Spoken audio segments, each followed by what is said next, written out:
Hello and welcome to Classical Titerature, the show that would like to remind you how small medieval horses were.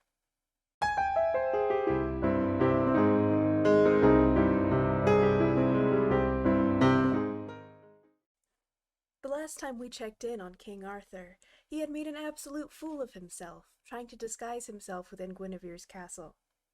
This time, we'll see how he pulls himself out of that slump and hopefully into her arms.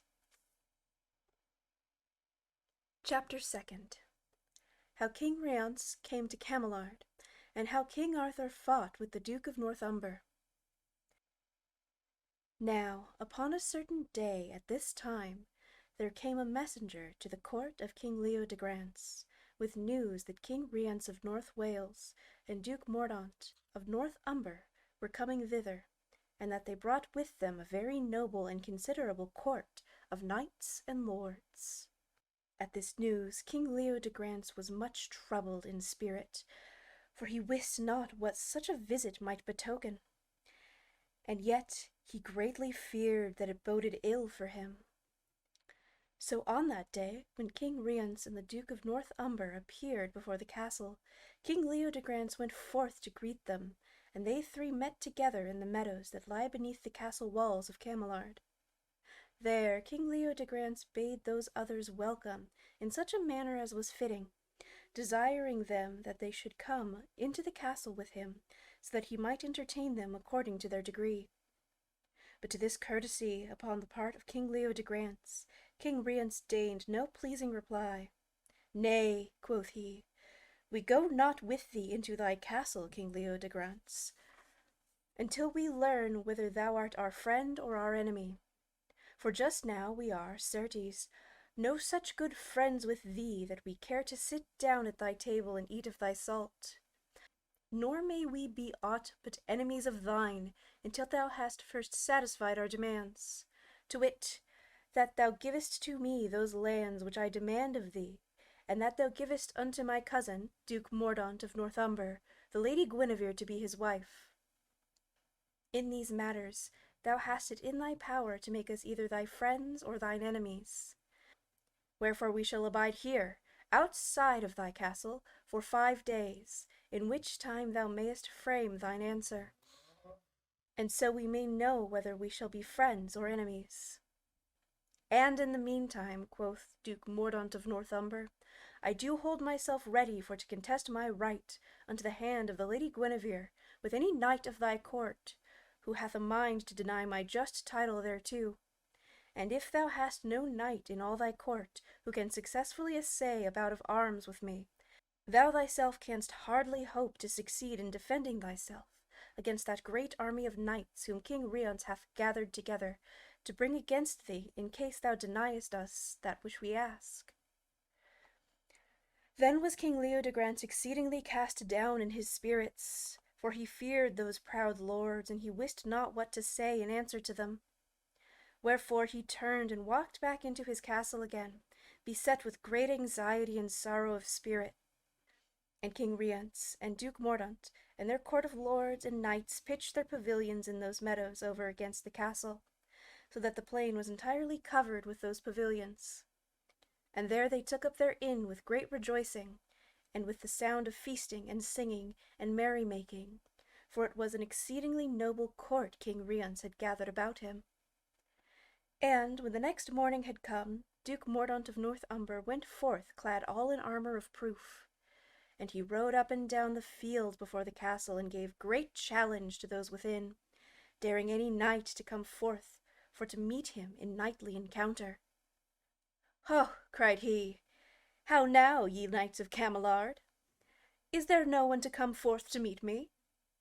How then may ye hope to contend with the knights of North Wales, and ye fear to meet with one single knight from Northumber?" So he scoffed at them in his pride, and none dared to come forth from Camelard against him. For the Duke of Northumber was one of the most famous knights of his day, and one of exceeding strength and success at arms, and there was now, in these times of peace, no one of King Leo de Grance's court who was at all able to face a warrior of his approved skill and valor. Wherefore, No one took up that challenge which the Duke of Northumber gave to the court of Cameliard. Meantime, many people gathered upon the walls of Cameliard and gazed down therefrom upon that proud and haughty Duke, all bedight in his splendid armor, and all were grieved and ashamed that there was no one in that peaceful town to go out against him. And all the lords and knights of King Rience's court came and stood in front of the king's pavilion and laughed and clapped their hands together, and cheered Duke Mordaunt as he so rode up and down before them. And the greater they were expanded with mirth, the more abashed were the people of Cameliard. "Ho, ho!" cried the proud Duke. "How now? Will no one come forth to meet me? How then may ye of Cameliard hope to face the King of North Wales and all his knightly array, of which I am but one man?" And the people of Cameliard, gathered upon the walls, listened to him with shame and sorrow. Now all this while King Arthur digged in the garden. But, nevertheless, he was well aware of everything that passed, and of how that the Duke of Northumber rode up and down so proudly before the castle walls. So, of a sudden, it came to him that he could not abide this any longer.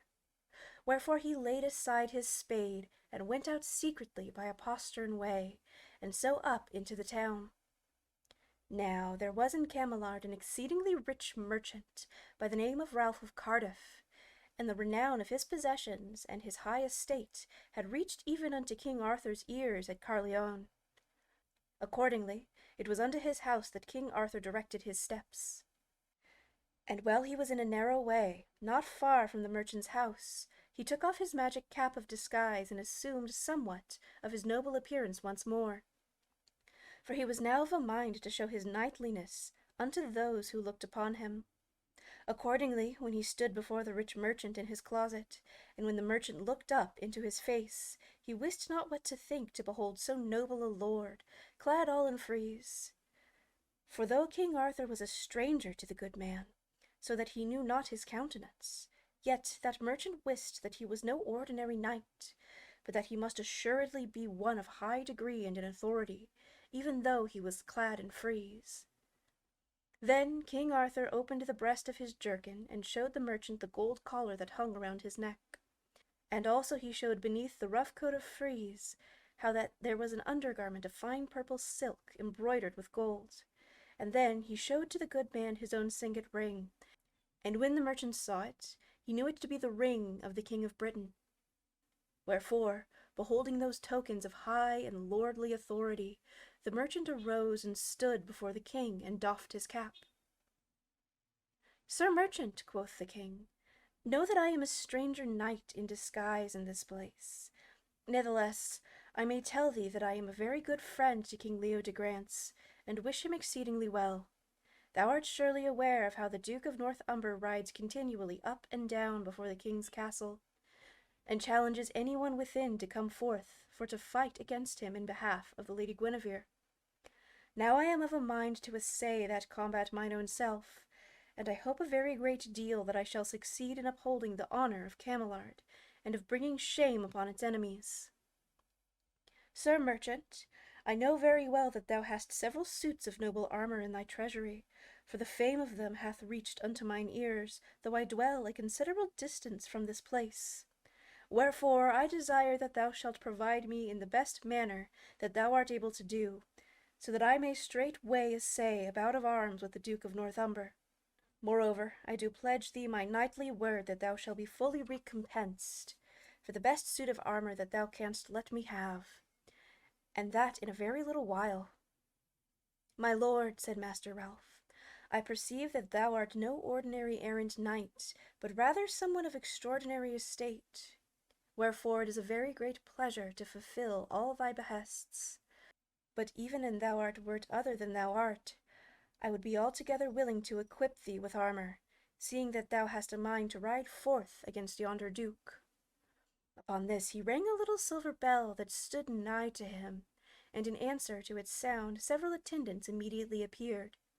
Into their hands he entrusted the person of the king, bidding them to do him extraordinary honor.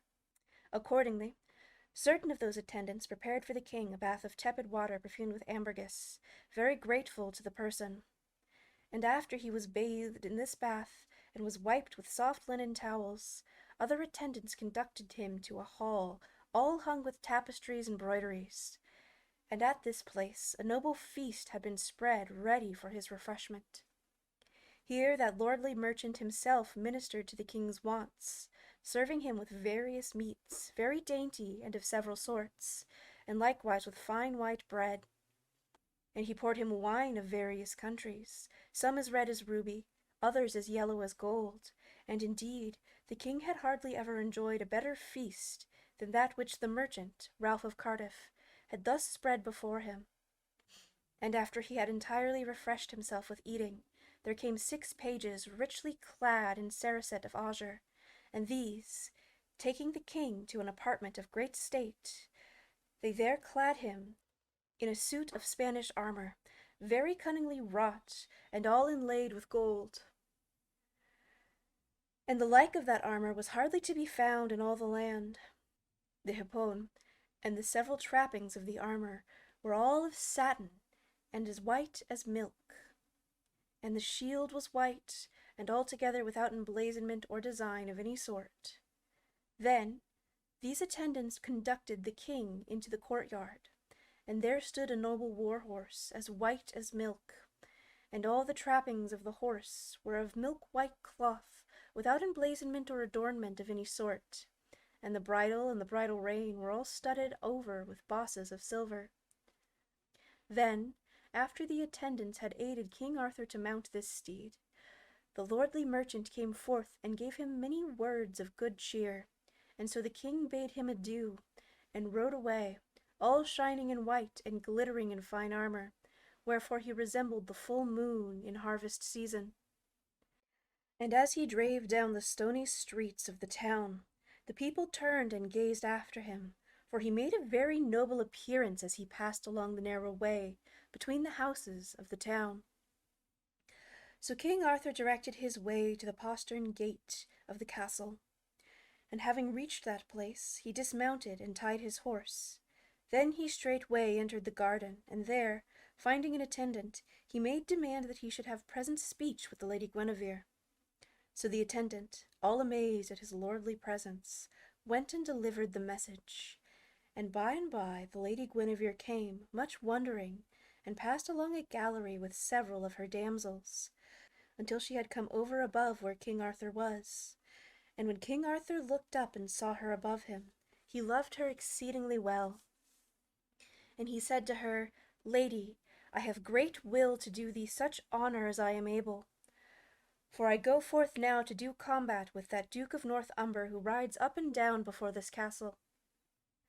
Moreover, I hope and verily believe that I shall encompass his downfall.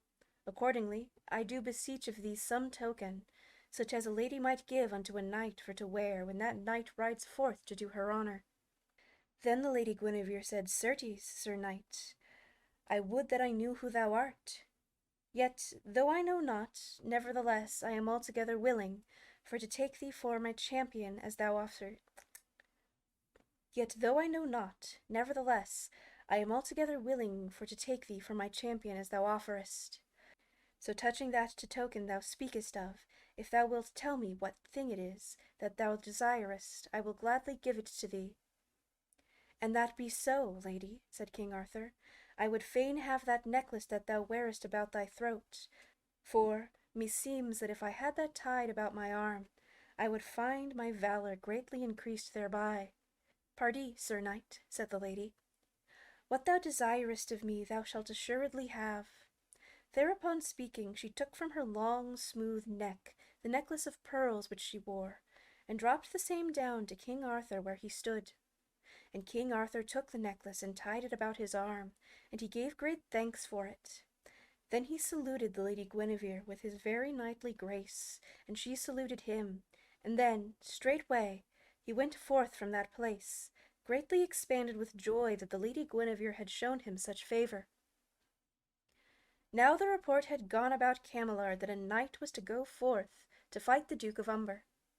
Now the report had gone about Cameliard that a knight was to go forth to fight the Duke of Northumber.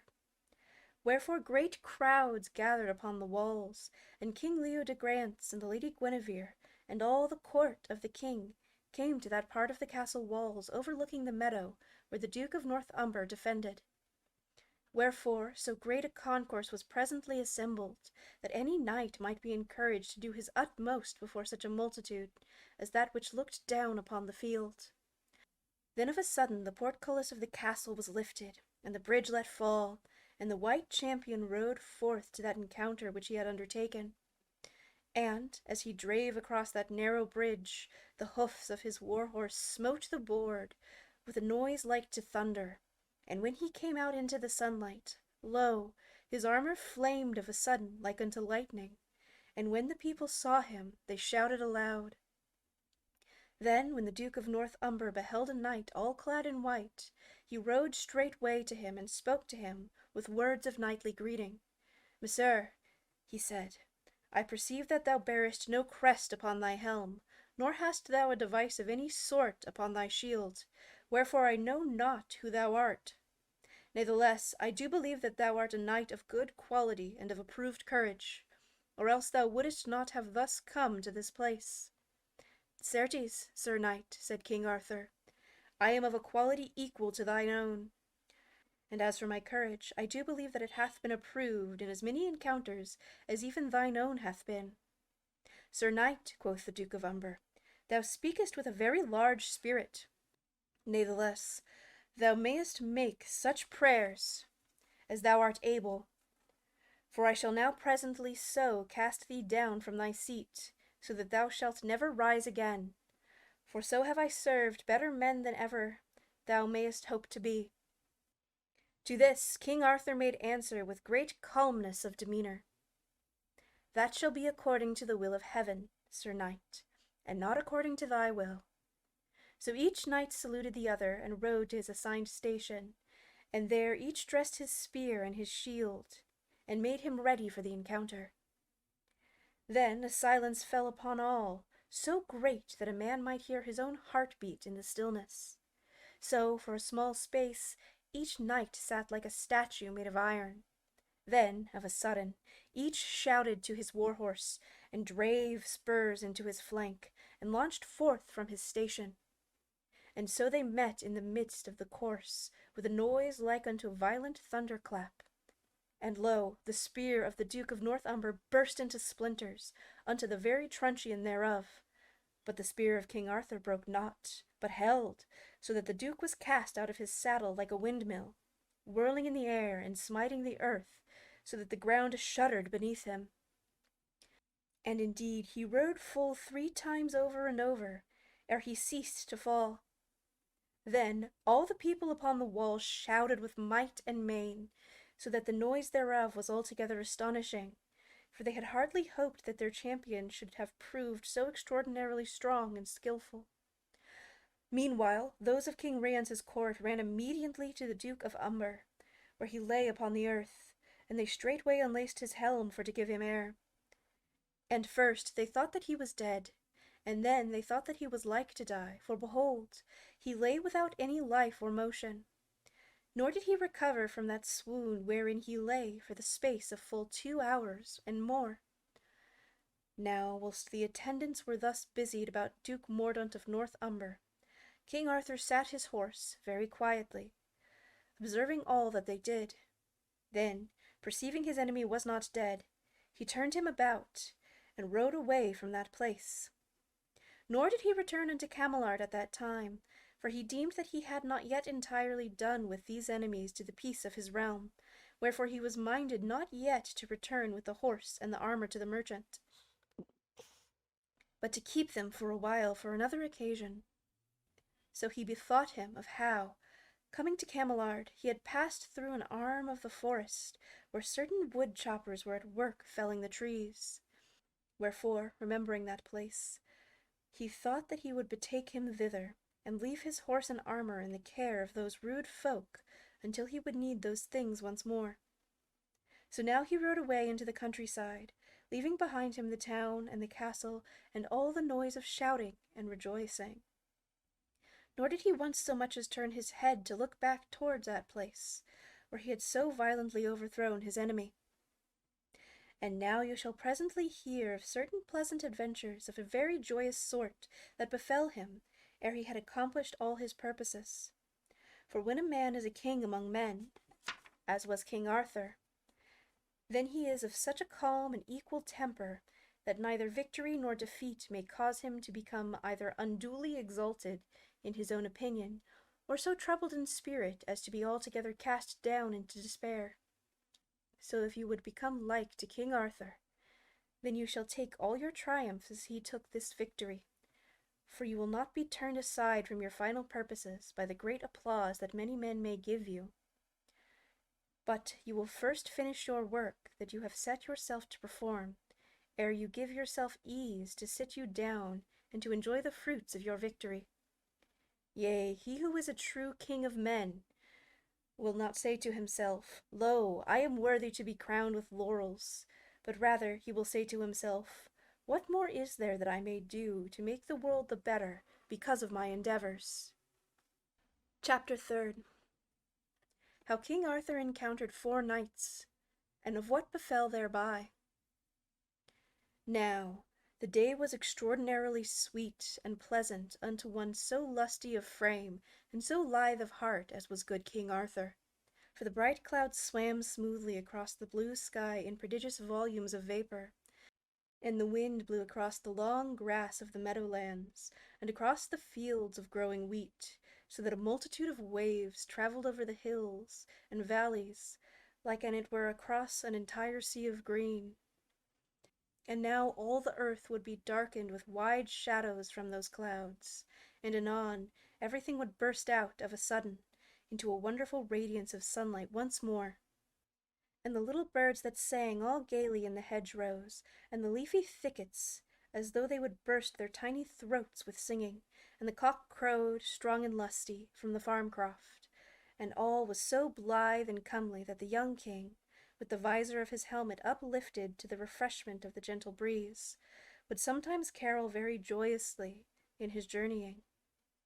So travelled King Arthur in all that gay and tender summer season, when the earth was young and the time was of long gone by.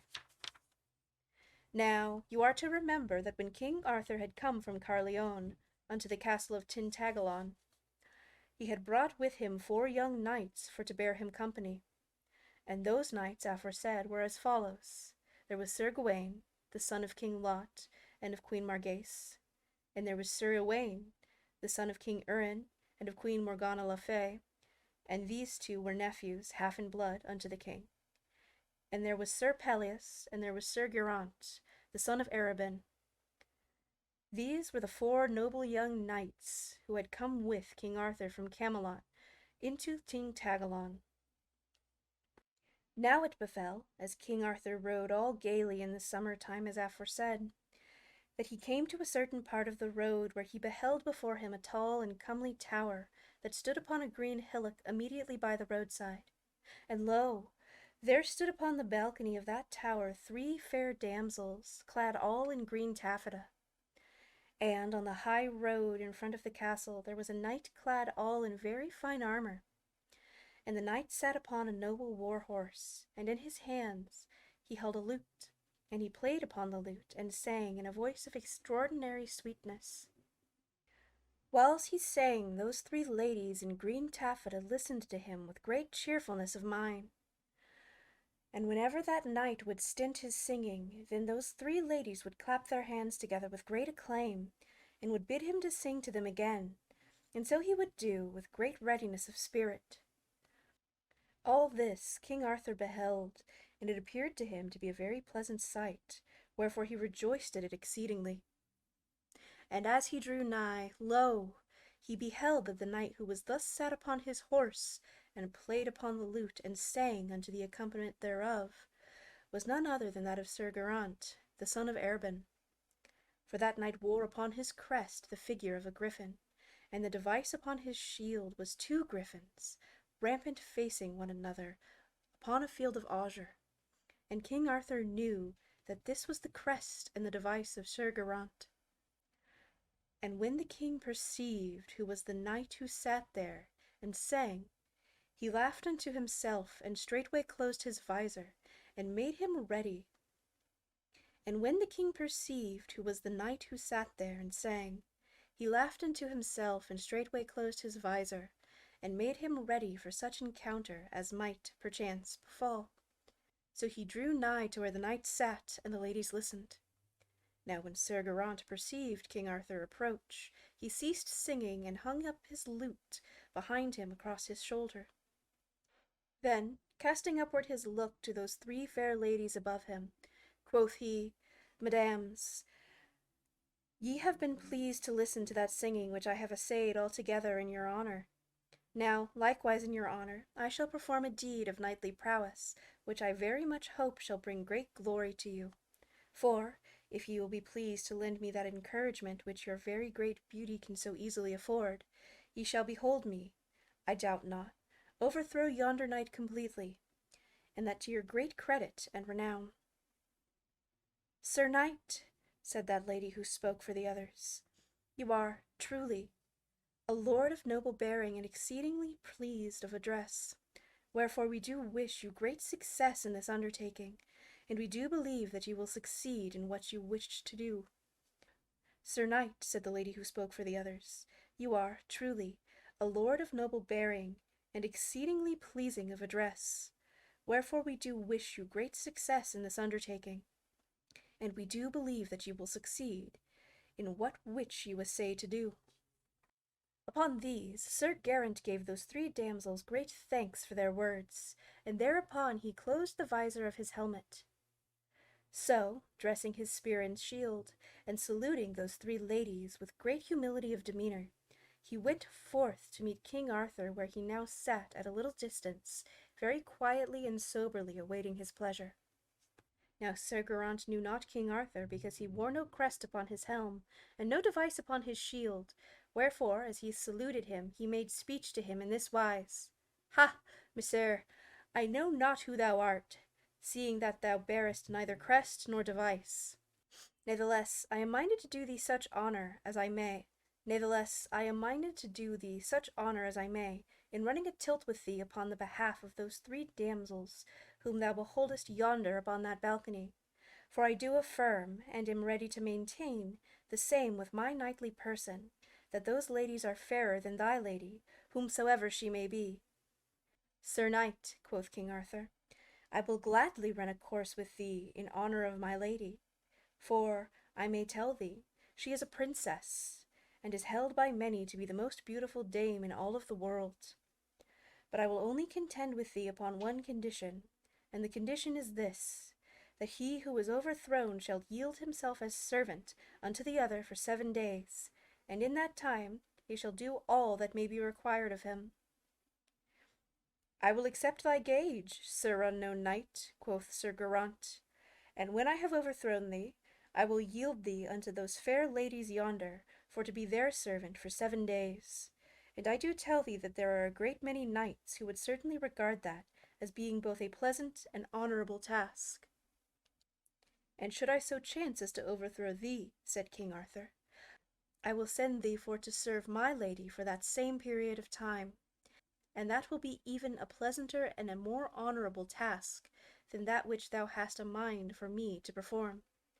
So each knight saluted the other, and thereupon each took such a stand as should cast the encounter immediately beneath, where those three fair damsels looked down from the balcony. Then each knight dressed his spear and his shield, and, having made ready for the encounter, each sat for a small space entirely prepared. Then each shouted to his war-horse, and drave spur into its flank, and launched forth with wonderful speed to the assault. So they met in the very midst of the course, with a force so vehement that the noise thereof was wonderfully appalling for to hear. And each knight smote the other in the very centre of his defences. And lo, the spear of Sir Geraint burst into small pieces, even to the truncheon thereof. But the spear of King Arthur held, and Sir Geraint was cast so violently backward that both he and his horse were overthrown into the dust with a tumult like to a monstrous roaring of thunder. And when Sir Geraint had recovered his footing, he was, for a while, so astonished that he wist not where he stood, for never had he been so overthrown in all of his life before. Then, coming quickly unto himself again, he straightway drew forth his sword and called upon King Arthur with exceeding vehemence, for to come down from out of his saddle and to fight him afoot. Nay, not so, Sir Knight, said King Arthur, for I will not have to do with thee in that way. Moreover, thou art not to forget thou hast promised to give thyself unto me as my servant for 7 days, for assuredly I have entirely overcome thee in this encounter, and now thou art pledged unto me to be my servant. Then Sir Geraint knew not what to say, being altogether abashed with shame and vexation at his overthrow. Natheless, he perceived that he must uphold his knightly word unto that which he had pledged himself to do. Wherefore he put up his sword again, though with exceeding discontent. Sir Knight, said he, I do acknowledge myself to have been overcome in this encounter, wherefore I yield myself now unto thy commands, according to my plighted word. Then I do place my commands upon thee in this wise, quoth King Arthur. My command is that thou goest straightway unto the Lady Guinevere at Camelard, and that thou tellest her that thou hast been overthrown by that knight to whom she gave her necklace as a token. Moreover, I do desire that thou shalt obey her in everything that she may command thee to do, and that for the space of 7 days to come. Sir Knight, quoth Sir Geraint, that which thou biddest me to do I will perform accordingly to thy commands. Thereupon he mounted his horse and went his way, and King Arthur went his way, and those 3 ladies who stood upon the balcony of the castle were exceedingly glad that they had beheld so noble an assay at arms as that which they had looked down upon. Now, after King Arthur had travelled forward for the distance of 2 or 3 leagues or more, he came to a certain place of moorlands, where were many ditches of water, and where the heron and the marsh hen sought harbourage in the sedge. And here, at sundry points, were several windmills, with their sails all turning slowly in the sunlight before a wind which blew across the level plains of ooze. And at this place there was a long straight causeway, with 2 long rows of pollard willows, one upon either hand. Now, when he had come nigh in the middle of this causeway, King Arthur perceived 2 knights, who sat their horses in the shade of a great windmill that stood upon one side of the roadway. And a large shadow of the sails moved ever and anon across the roadway, as the wheel of the mill turned slowly afore the wind. And all about the mill, and everywhere about, were great quantities of swallows that darted hither and thither, like bees about a hive in midsummer. And King Arthur saw that those 2 knights, as they sat in the shadow of the mill, were eating of a great loaf of rye bread, fresh baked and of brittle crust. And they ate fair white cheese, with things the miller, all white with dust, served to them. But when these 2 knights perceived King Arthur, they immediately ceased eating that bread and cheese, and straightway closed their helmets. As for the miller, when he saw them thus prepare themselves, he went quickly back into the mill and shut the door thereof, and then went and looked out a window which was over above where the knights were standing. But King Arthur made very merry unto himself when he perceived that those 2 knights were Sir Gawain and Sir Owain. For he knew that one was Sir Gawain because that crest of his helm was a leopard rampant, and because he bore upon his shield the device of a leopard rampant upon a field of gules. And he knew that the other was Sir Owain, because he bore upon his crest a unicorn, and because the device upon his shield was that of a lady holding a naked sword in her hand, which same was upon a field. Accordingly, while he was yet at some distance, King Arthur closed his helmet, so that those 2 young knights might not know who he was. So, when he had come anear to the 2 knights, Sir Gawain rode forth a little distance for to meet him. Sir Knight, quoth he, thou must know that this is soothly perilous ground whereon thou hast ventured, for there is no byway hence across the morass, and thou mayest not go forward without trying a tilt with me. Sir Knight, said King Arthur, and I am very willing to run a tilt with thee. Nevertheless, I will only encounter thee upon one condition, and that is this, that he who is overthrown shall serve the other entirely for the space of 7 days. I do accept thy gage, Sir Knight, quoth Sir Gawain, for he said unto himself, Of a certy, so exceedingly strong and skilful a knight as I shall easily encompass the overthrow of this unknown knight. So each knight immediately took his appointed station, and having dressed his spear and his shield, and having fully prepared himself in every manner, and having rested for a little space, each suddenly shouted to his horse, and drave spur into the flank thereof, and so rushed to the encounter. And each knight smote the other in the midst of his defence, and lo, the spear of Sir Gawain burst into fragments. But the spear of King Arthur held, so that Sir Gawain was lifted entirely out of his saddle, and over the crupper of his horse. And indeed he fell with wonderful violence into the dust. Nor could he immediately rise from that fall, but lay all but dazed for a little while. And when he did arise, he perceived that the White Knight, who had also overthrown him, sat nigh to him upon his horse. Then King Arthur spake, and said, Sir Knight, I have altogether overthrown thee, and so thou must now serve me according to thy knightly word. Then up spake Sir Owain, who sat near by upon his horse. Not so, Sir Knight, he said, not so, nor until thou hast had to do with me. For I do make demand of thee that thou shalt straightway joust with me. And, if I overthrow thee, I will claim of thee that thou shalt release my cousin from the servitude unto which he hath pledged himself. But if thou overthrowest me, then I will serve thee, even as he hath pledged himself to serve thee.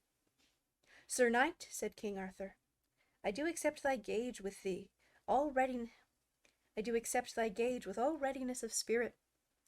So each knight took his assigned place and dressed himself for the encounter. Then they shouted and drave together, rushing the one upon the other, like unto 2 rams upon the hillside. And the spear of Sir Owain was also shivered into pieces. But King Arthur's spear held, so that the girths of Sir Owain's saddle were burst apart, and both the saddle and the knight were swept off the horse's back with such violence that a tower falling could not have made a greater noise than did Sir Owain when he smote the dust of that causeway. Then Sir Owain arose to his feet and gazed upon him, all filled with entire amazement.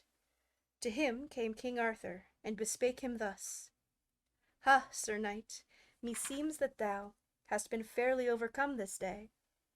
And so, according to your promises, both thou and yonder other knight must fulfill all my commands for the space of full 7 days to come. Now, this is the command that I set upon ye both, that ye shall straightway go unto the Lady Guinevere at Camelard, and shall take her greeting from her knight. And ye shall say to her that her knight unto whom she gave her necklace hath sent ye, who are king's sons, for to do obedience unto her.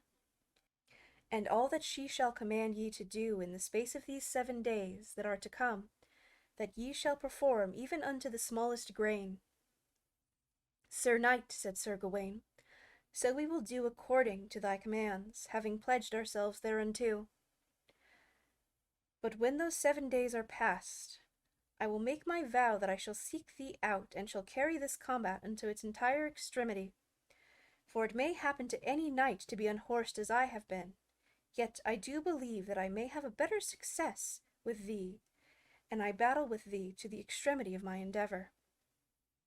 Sir Knight, said King Arthur, it shall be even as thou desirest.